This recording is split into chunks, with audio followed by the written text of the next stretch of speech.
Bonjour et bienvenue dans Outdoor Minds. Le risque, c'est un danger éventuel, plus ou moins prévisible, qui peut causer un dommage. Nous n'avons pas tous la même tolérance au risque. Certains en ont une aversion profonde, d'autres s'y exposent avec délice. Je suis Armelle Solélac, serial entrepreneuse, investisseuse et double tour du mondiste. Pour cette 6e saison, nous allons explorer les ressorts de la prise de risque avec des athlètes, des entrepreneurs, des investisseurs et des personnalités inspirantes. Allez, c'est parti pour une nouvelle rencontre. Cet épisode d'Outdoor Minds vous est offert grâce au soutien d'Above and Beyond, le fonds d'investissement Early Stage, spécialiste des secteurs du tourisme, des sports et des loisirs. Bonjour à tous. Aujourd'hui, nous avons le plaisir d'accueillir Éric Labonardière, président et fondateur d'Evaneos. Bonjour Éric. Bonjour Armelle. Alors Éric, est-ce qu'il y avait dans ton enfance des signes un peu précurseurs de la suite qu'a pris ta carrière professionnelle ? Alors, si je considère que ma carrière professionnelle est marquée par le fait d'entreprendre et dans le secteur on va dire, du voyage et de l'aventure, du coup la réponse est oui, parce que sur les deux sujets, je pense que j'ai eu des influences assez fortes en fait pendant mon enfance. Sur l'entrepreneuriat, il se trouve que j'ai eu un grand-père qui était entrepreneur et qui très tôt nous en parlait à ses petits-enfants. Et très tôt, je me suis dit que monter un jour ma propre entreprise me permettrait peut-être de lui ressembler, ou en tout cas de vivre ce qu'il avait l'air de vivre, c'est-à-dire quelque chose d'absolument enthousiasmant, exaltant. Et il dédiait 100% de sa vie, probablement trop même, à son entreprise, et il avait l'air de se réaliser. C'était quelqu'un de très ambitieux et il a réussi. Et ça a été vraiment, je dirais, un déclencheur et un modèle pour moi, en tout cas, sur l'aspect professionnel. Et sur la partie aventure et voyage, alors probablement que je refais un peu l'histoire après coup, mais j'adorais regarder en fait les émissions de Cousteau à la télévision et plus globalement toutes les émissions d'aventuriers, Haroun Tazieff, etc.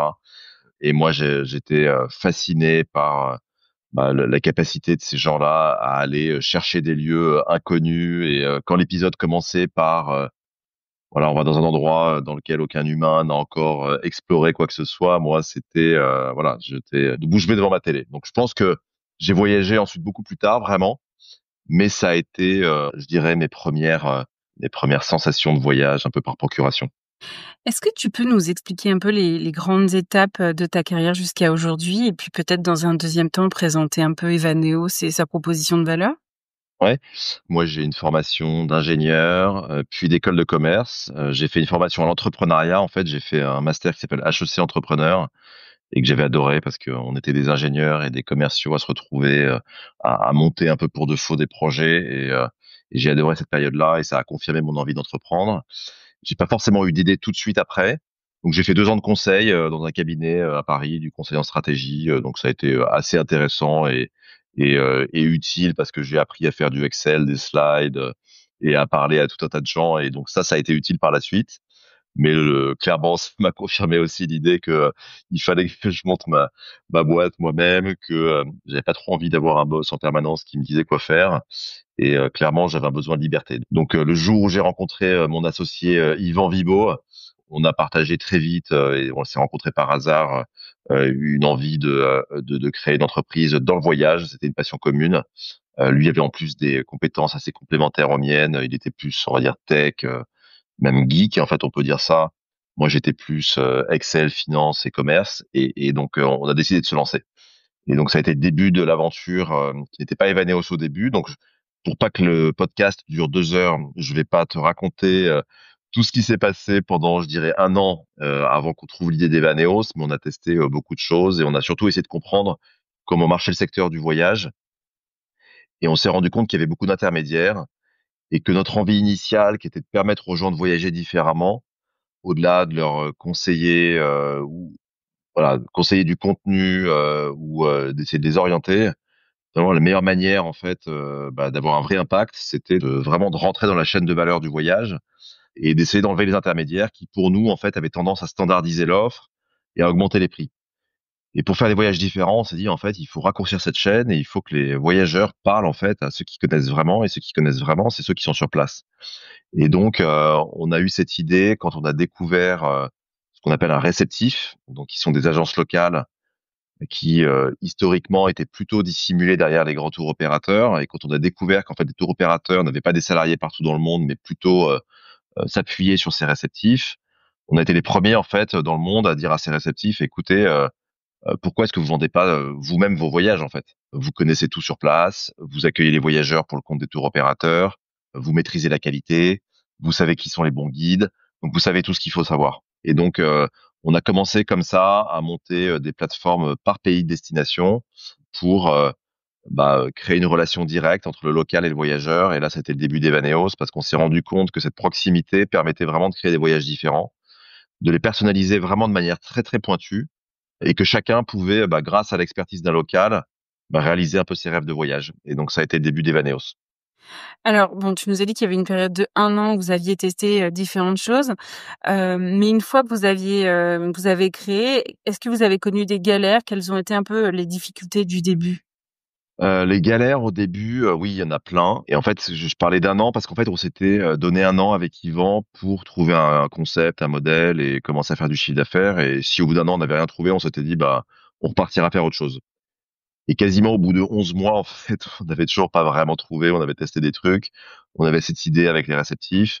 On n'avait pas vraiment de moyens pour faire le site web. Et donc, en fait, Yvan avait pas mal codé une première version du site. Moi, j'ai lu un bouquin de code et j'ai commencé à coder. Et en fait, il nous restait assez peu de temps pour éprouver l'idée. Et donc, la galère, ça a été vraiment tout faire nous-mêmes, y compris le site web, d'aller chercher les premiers réceptifs, de les convaincre de travailler avec nous, d'acheter des mots-clés sur Google alors qu'on n'avait jamais fait de marketing digital.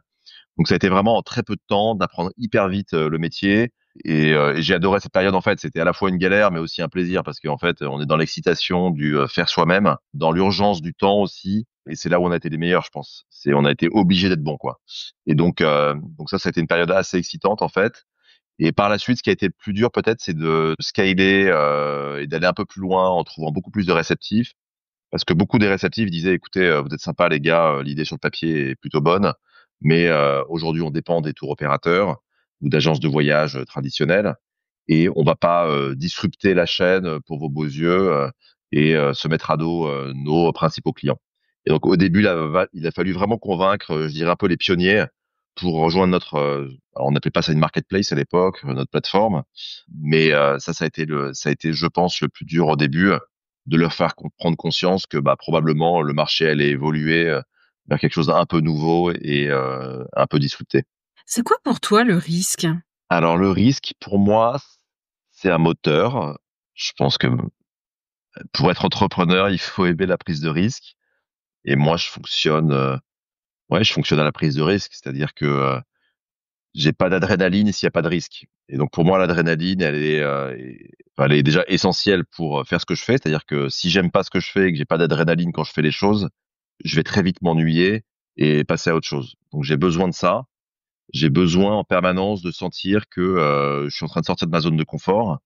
Et évidemment, quand on lance la boîte au tout début, on est en dehors de sa zone de confort, surtout quand c'est la première. Et donc cette zone de confort, pour moi, moi, j'essaie de m'interroger à chaque fois que j'ai le sentiment de l'avoir atteinte et qu'est-ce que je peux faire de plus pour essayer d'en sortir et pour avoir l'impression de prendre des risques.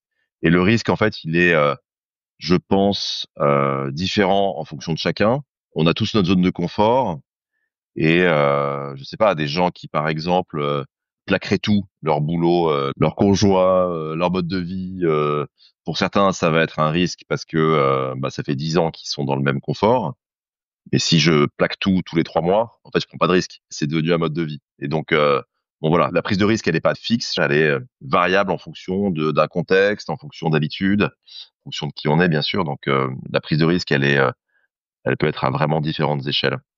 Et selon toi, quels sont les plus gros risques que tu as pris dans ta vie? Et surtout, en fait, pourquoi est-ce que tu les as pris? Je pense que quand j'ai quitté un boulot bien payé, confortable et qui valorisait plutôt bien tout ce que j'avais fait avant et en particulier mes études, pour du jour au lendemain. Et en plus, j'avais essayé de négocier une rupture conventionnelle que j'ai pas eu. Et donc je suis parti sans filet quoi.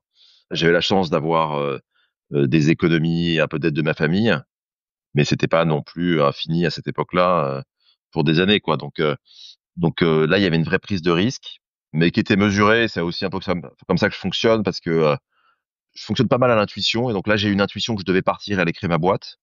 Mais c'était quand même mesuré parce que je savais que j'avais un coussin de sécurité qui me permettrait de tenir quelques mois et que à l'époque, j'avais pas de famille, que j'avais pas de boulot, mais que j'en retrouverais un relativement facilement si j'avais envie. Donc voilà, donc moi j'aime bien comme ça prendre un risque sur la base de l'intuition et passer une nuit dessus et ensuite réfléchir à comment ce risque est contrôlé, mesuré et comment je peux en minimiser les impacts négatifs s'ils ont lieu, quoi. Donc voilà, donc je suis pas une tête brûlée, mais en tout cas voilà, le plus haut risque c'est probablement d'avoir fait ça. Ouais. Bon, comme tout entrepreneur, j'imagine que tu as eu des moments difficiles. Qu'est-ce qui te fait tenir dans ces moments un peu particuliers et finalement comment ou où est-ce que tu puises, ta motivation? Je dirais dans deux choses. J'ai un sens du devoir assez fort. Donc, quand il y a un gros problème, par exemple, le Covid en a été un. Évidemment, quand on est dans l'industrie du voyage et que du jour au lendemain, tous les avions dans le monde sont annulés, là, on a affaire à un gros problème.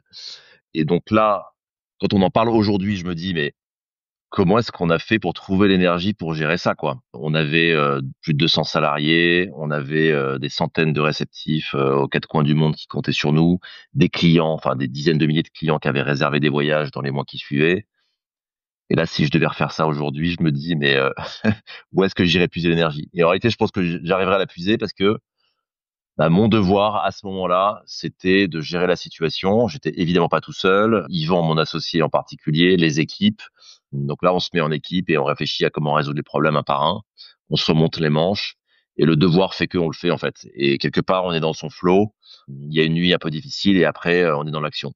Et donc sur le moment, en fait, en réalité, on est plutôt drivé par l'action et par l'excitation du problème à résoudre. Et là, c'est mon petit côté ingénieur qui ressort, je pense, parce qu'un ingénieur, ça aime bien les problèmes et ça aime bien les résoudre. Et en tout cas, pour moi, la période de stress et d'anxiété et de panique, elle passe assez vite, en fait. On est vraiment dans un mode action et planification. Est-ce que tu as eu des grandes satisfactions, des grands accomplissements dont tu es particulièrement fier? Oui, alors j'ai pas un caractère à m'auto-satisfaire et à comment dire, à considérer que les choses sont acquises définitivement et que je peux regarder mon parcours derrière moi et être satisfait. C'est pas du tout mon caractère et c'est probablement un moteur pour avancer aussi, en plus du risque et d'aimer le risque. En tout cas, dans les accomplissements, je pense que d'avoir créé une entreprise qui a des valeurs fortes, qui réfléchit à comment faire son métier d'une meilleure manière, comment impacter le monde du tourisme, comment faire en sorte que les salariés comprennent ce qu'ils font, pourquoi ils le font, sont heureux de le faire et avec une culture d'entreprise qui est forte. Ça, ce sont, ouais, je pense, des vraies fiertés parce qu'on n'a jamais transigé sur nos valeurs malgré la croissance et les succès relatifs qu'on a pu avoir. Et quand je regarde l'équipe aujourd'hui, bah, malgré le fait qu'elle se renouvelle, évidemment, il y a des gens qui partent, il y a des gens qui arrivent. On a réussi à maintenir une excitation autour de l'ambition d'Evaneos et on a réussi à maintenir des valeurs depuis le début qui sont, je pense, très saines autour de l'humilité, autour de la curiosité, autour de l'amour du voyage, autour de l'envie de créer un monde meilleur. Et ça reste. Et j'ai l'impression que quoi que je fasse aujourd'hui, ce sera là. Donc ça, c'est assez satisfaisant. Alors je rebondis sur ce que tu dis, tu l'as pas précisé, mais Evaneos, vous êtes, labellisé B Corp. J'ai la chance de pouvoir, lire, vos rapports, RSE tous les ans qui sont, vachement empreints, je trouve, de cette atmosphère. Il y a une forme d'humour, de provocation, tout en étant hyper sérieux. Ce côté, à la fois sérieux sans se prendre au sérieux et cette excitation, on la sent, particulièrement fort, y compris dans un document qui, a priori, est pas censé être rigolo, finalement. Ouais, tout à fait. Bah écoute, ce rapport d'impact, je pense, traduit bien ce qu'on est en interne. Ça, comme je pense le reste de nos communications. Bon, effectivement, on se prend pas au sérieux, mais on fait les choses de manière professionnelle. Et ça, le fait de pas se prendre au sérieux aussi, c'est, je pense, une conséquence de l'humilité qu'on a globalement chez Evaneos. On n'est pas politique, on n'a pas particulièrement d'ego et on œuvre plutôt pour nos voyageurs et pour nos réceptifs et pour toutes les parties prenantes, pour nos actionnaires. Enfin, on essaie de vraiment faire les choses bien. Et ce rapport d'impact, on l'édite maintenant depuis 2 ans et on est assez fiers parce que ça permet en fait de tangibiliser des actions concrètes qu'on mène pour créer un meilleur tourisme et pour essayer d'expliquer que c'est pas du greenwashing, quoi, que c'est pas juste un statement et un ADN, c'est des actions concrètes et des moyens concrets. C'est même pas mal d'argent qu'on dédie à ces sujets-là. à comment on fait en sorte que notre modèle de marketplace permet de redistribuer mieux en fait les impacts économiques du tourisme, que les communautés locales en bénéficient plus, que si on permette au flux de touristes de mieux se répartir dans le monde, parce que pour moi c'est un des plus gros sujets dans notre industrie, c'est comment on répartit mieux les flux. Aujourd'hui, tu as 90% des touristes qui se massent dans à peu près 5% des destinations ou des endroits dans le monde. Et de plus en plus, il y a une détestation du touriste. Et pourtant, la solution, elle est là, c'est que la planète, elle est immense et le nombre d'endroits à découvrir, il est infini. Et donc, éveiller la curiosité et faire en sorte que les gens aient plus d'idées grâce à des entreprises comme nous, c'est important. Ça, c'est le deuxième aspect. Et le troisième aspect, c'est évidemment l'impact carbone. Le tourisme a un impact carbone qui est vraiment élevé. Et donc, tout ce qu'on peut faire pour minimiser les impacts négatifs des émissions carbone, ben, on y travaille. Moi, je veux pas empêcher être moralisateur à voyager à l'autre bout du monde. Et notre entreprise, elle vit grâce à ça, notamment. En revanche, on peut réfléchir à comment est-ce qu'on voyage moins souvent quand on va très loin, comment on voyage plus proche, comment on voyage en train, comment quand on est sur place, on minimise son impact carbone en prenant plus des bateaux et des trains que des bus privés. Enfin, voilà. Donc, il y a tout un tas de réflexions qu'on mène avec nos réceptifs et des actions aussi qu'on finance, qui se rapprochent un peu de la microfinance avec un partenariat qu'on a avec Planétera, qui est une ONG canadienne qui nous aide à identifier en fait des projets locaux d'entrepreneuriat liés au tourisme évidemment, et donc on les cofinance ensemble. Et là, il y a plein de projets très sympas, vraiment qui sont nés spontanément de communautés locales et qu'on essaye d'intégrer au maximum en fait dans nos offres de voyage. Donc finalement, la boucle est bouclée. Super. Quel est le meilleur conseil qu'on t'ait donné et est-ce que tu te souviens qui te l'a donné?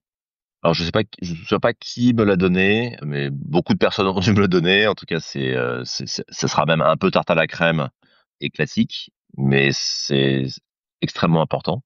C'est en fait entoure-toi bien.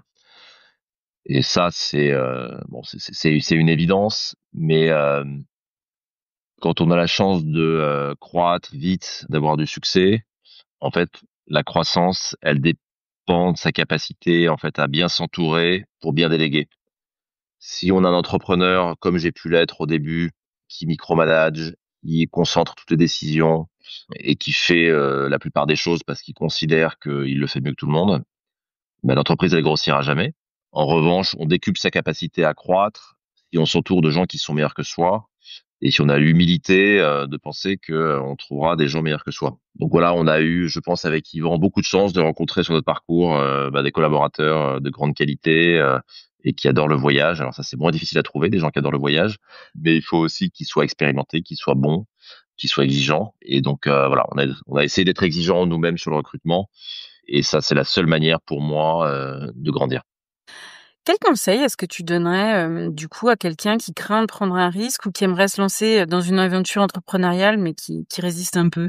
Je pense qu'il y a j'en ai rencontré aussi, il y a des gens qui pensent vouloir entreprendre alors qu'ils n'en ont pas forcément, c'est pas forcément viscéral, ou en tout cas ils le font plus par mimétisme parce que c'est quelque chose qui est devenu aussi à la mode, etc. Donc moi je pousserais à vraiment s'interroger sur ses ressorts profonds, à ses envies profondes de vie, et probablement de se faire aider parce que c'est difficile de le faire tout seul. Mais avant de se lancer, en tout cas trouver une forme de miroir, de répondant, de personnes avec qui on peut vraiment échanger pour challenger son envie d'entreprendre et valider le fait que ça sort des tripes et que le projet de vie c'est d'entreprendre. Parce que entreprendre c'est dur évidemment, ça nécessite de faire des sacrifices et donc c'est une décision qu'il faut pas prendre à la légère. Et notamment en fait quand on vit forcément, enfin moins on est jeune, plus on a de responsabilités par ailleurs et cette prise de risque elle est difficile à prendre donc il faut la prendre en conscience.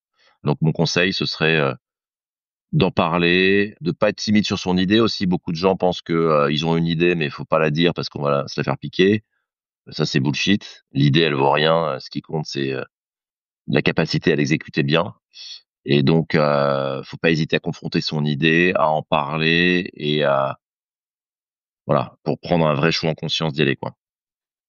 Notre industrie, du tourisme, elle a énormément évolué ces 10 dernières années. Pour toi, quels sont les changements qui t'ont le plus marqué? De loin, il y a un changement qui est en train de s'opérer actuellement avec et là encore une fois, je vais être tarte à la crème. Je suis désolé Armel, qui est l'IA. En fait, il y a pas depuis les 4 dernières années que j'entreprends, en fait, il y a pas quelque chose qui est plus bouleversant que ça. est plus excitant que ça. Donc il y a eu plein de tendances de fond qui ont évolué, notamment le voyage durable, etc. Mais l'IA, c'est une révolution absolue dans la manière à la fois d'opérer des business et d'envisager en fait l'évolution de son business et je dirais sa vie ou son développement ou sa survie. Plein de business vont disparaître parce que l'IA va les disrupter et plein d'autres vont être amplifiés parce que l'IA est une opportunité majeure pour eux. Donc il va y avoir un tri quand même aussi qui va s'opérer, je pense. Et donc se poser dès maintenant très tôt la question de, on dirait en anglais des moats. Qu'est-ce que je peux en fait amplifier en tant que barrière à l'entrée grâce à l'IA? Je pense que c'est la bonne réflexion pour tout business. Et en tout cas de s'en emparer, quoi. Il n'y a pas le choix. C'est-à-dire que tout business aujourd'hui qui ne réfléchit pas à quelles vont être les conséquences du développement de l'IA sur son industrie, il y a alors peut-être pas à 1 an, mais à 5 ans, il est très très menacé. Donc je pense que ça va dans les 5 ans qui viennent vraiment bouleverser l'industrie du voyage, en particulier toutes les industries, mais en particulier l'industrie du voyage, notamment dans sa capacité en fait à l'IA fait que le contenu n'a plus de valeur en fait. L'IA crée du contenu et donc tout business qui repose sur la création de contenu et d'offres en fait. Pour moi, le contenu, l'offre, l'idée, juste l'idée du voyage par exemple. ChatGPT fait très bien des idées de voyage. Enfin, il n'y a pas besoin de. Voilà. Donc, en revanche, et nous, notre mot quelque part, c'est que nos réceptifs, ils ont la capacité non seulement d'avoir les idées, mais d'opérer les voyages. Et ChatGPT va pas se mettre à accueillir des voyages à l'aéroport. Donc cette complexité qu'on a dans le voyage sur mesure, par exemple, qui est d'assembler des éléments de voyage très compliqués, qui reposent sur de la connaissance humaine en permanence acquise et qui nécessite d'avoir un niveau de finesse énorme. Typiquement, tel ou tel guide, il est bon avec des enfants, tel guide, il est en vacances, tel hébergement, il est fermé en ce moment, la chambre vue volcan, bah, c'est celle-là qu'il faut pour mes clients, etc. Tout ça, c'est des choses extrêmement locales, extrêmement difficiles à digitaliser que là, il y a un vrai mot de notre part. Et nous, toute notre réflexion, elle est vraiment là. Elle est comment est-ce qu'on utilise l'IA pour vraiment faciliter toutes les modalités de réservation, de planification, de personnalisation, et en quoi l'humain par-dessus rajoute la couche qui fait la différence et qui sera toujours la différence en fait, parce que évidemment l'IA ne remplacera pas 100% de ce qu'un humain sait faire, et donc il faut dans chacun de nos métiers comprendre en quoi l'humain est indispensable et le renforcer quoi. Bon, une fois de plus, la technologie ne remplace pas les hommes, mais plutôt les décharge de tâches finalement à faible valeur ajoutée et pas toujours les plus captivantes. Euh, Qu'est-ce que tu sais avec une absolue certitude?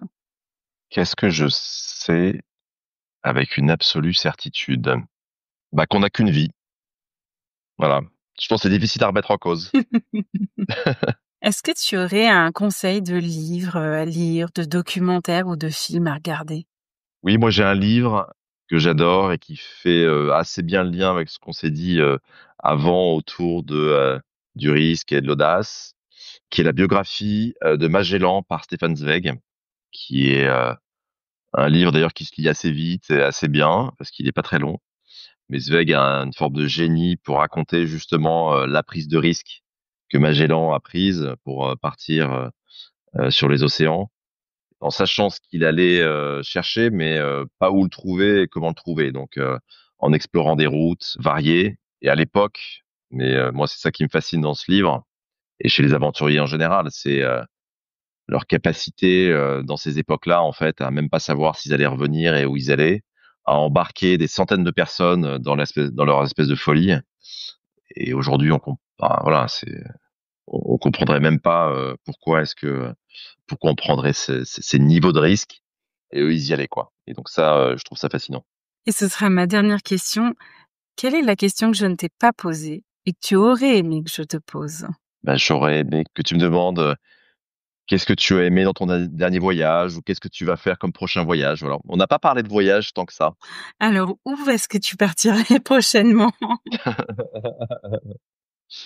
Cette année, on a fait un choix de rester en Europe et je vais partir avec ma famille en Crète au mois d'août, avec Evaneos, bien sûr.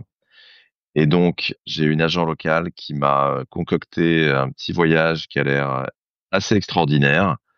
à base à la fois de bateaux pour aller explorer des criques un peu inconnues, parce que le mois d'août en Crète, c'est quand même assez fréquenté. Donc là, on va essayer de s'éloigner. Et de moments à la fois de cuisine et de découverte de fermiers dans les terres, enfin, au centre de la Crète, pour aller vivre un peu le vie ma vie du Crétois, les enfants qui adorent les animaux. Donc on va passer des moments à la ferme et j'espère de bien manger, le fameux régime crétois qui me permettra de vivre longtemps, même si j'ai qu'une seule vie. Merci beaucoup, Éric Labonnardière, président et fondateur d'Evaneos, d'avoir été notre invité aujourd'hui. Voici les 4 points clés à retenir de cet épisode. Le premier, c'est que pour être entrepreneur, il faut être à l'aise avec la prise de risque. Finalement, il faut être confort avec le fait d'être en dehors de sa zone de confort. Le deuxième point, quand vous traversez des moments difficiles, raccrochez-vous à votre sens du devoir pour passer en mode action et moins subir. Le troisième point, entourez-vous bien. Cela semble assez facile finalement dit comme ça, mais votre croissance dépend de votre capacité à déléguer à des personnes meilleures que vous. Et enfin, entreprendre est un projet de vie. Avant de vous lancer, parlez-en le plus possible. C'est vraiment l'idée qui est intéressante, mais qui ne vaut pas si cher par rapport à l'exécution qui, elle, doit être à la fois exceptionnelle et exemplaire pour être durable. Merci à tous d'avoir écouté cet épisode d'Outdoor Minds. Merci à tous d'avoir écouté Outdoor Minds. Cet épisode vous a plu? Je vous invite à le partager autour de vous et à me soutenir en mettant une note de 5 étoiles avec un commentaire sympa. Cela m'aidera beaucoup pour faire connaître ce podcast et mettre en lumière tous ces leaders qui le méritent. Vous voulez découvrir de nouvelles personnalités inspirantes? Alors je vous donne rendez-vous la semaine prochaine. À très vite sur Outdoor Minds.